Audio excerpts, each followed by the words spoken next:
পশ্চিমবঙ্গে ধর্মীয় ভাবগাম্ভীর্যের মধ্য দিয়ে উদযাপিত হচ্ছে পবিত্র ঈদুল আজহা। সকাল থেকেই কলকাতা সহ রাজ্যের বিভিন্ন মসজিদ ও ঈদগাহে লাখো মুসল্লি ঈদের নামাজে অংশ নেন।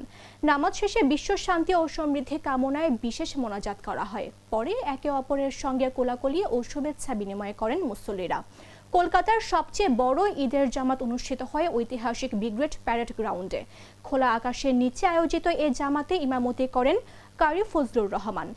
এবার ঐতিহ্যবাহী রেড রোডের পরিবর্তে ব্রিগেড প্যারেড গ্রাউন্ডে নামাজ অনুষ্ঠিত হয়। বিজেপি সরকারের সড়কে ধর্মীয় অনুষ্ঠান নিয়ে কড়াকড়ি কারণেই এই সিদ্ধান্ত নেওয়া হয়েছে বলে জানান খেলাফত কমিটির চেয়ারম্যান জাবেদ খান।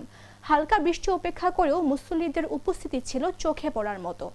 নাখোদা মসজিদ, টিপু সুলতান মসজিদ, পার্ক সার্কাস ও খিদিরপুর সহ বিভিন্ন এলাকায়ও ঈদের জামাত অনুষ্ঠিত হয়।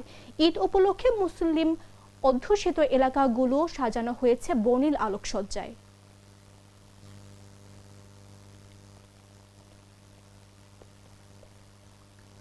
যেখানে কিরম সরকার বলছে কি রাস্তা ব্লক করে কিছু করা যাবে না, আজকে আমাদের পালা আছে, কালকে অন্য পালা হবে, সেটা রিয়াকশন আমরা দেখবো। আমি বলছি অনেক অনুষ্ঠান হয় রাস্তা বন্ধ করে হয়, রেড রোড বন্ধ করে হয়, তখন আমার সরকারের কি স্ট্যান্ড থাকবে সেটা দেখো।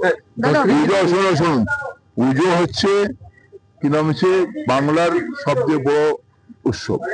সে পুজোর মধ্যে আমি বাঙালি হয়ে মনে করি পাড়া পাড়ায় যে আনন্দ করা হয় সেটা যাতে বন্ধ নয়, সেটা আমরা দেখি। আরেকটা প্রশ্ন আছে যে বকরিদ ঈদে জবাই নিয়ে যে বিভিন্ন রেস্ট্রিকশন, সেগুলোকে পালন করা সম্ভব? পালন করতে হবে, কেন কি আছে? আপনি কিরম রোজ কিরম বিরিয়ানি খাবেন তো পেট আপনার একদিন মন খারাপ হয়ে যাবে। এখন 2-4-5 বছর কিরম কুরবানি বড় কিরম অ্যানিমেলের হবে না, তো অসুবিধাটা কি আছে? অন্য গোটের হবে, অন্য জিনিসের হবে।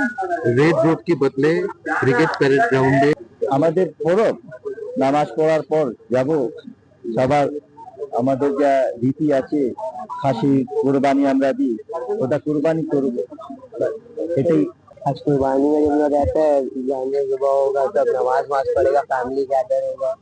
सेंट्रल जो है, जो बातचीत जो तय किया है, उसमें हम लोग खुश। क्या किया जाए, मैनेजमेंट जो करेगा वो इसी है। रेड रोड 1978 से स्टार्ट हुआ था, 1970 और 2026 में खत्म हो गया।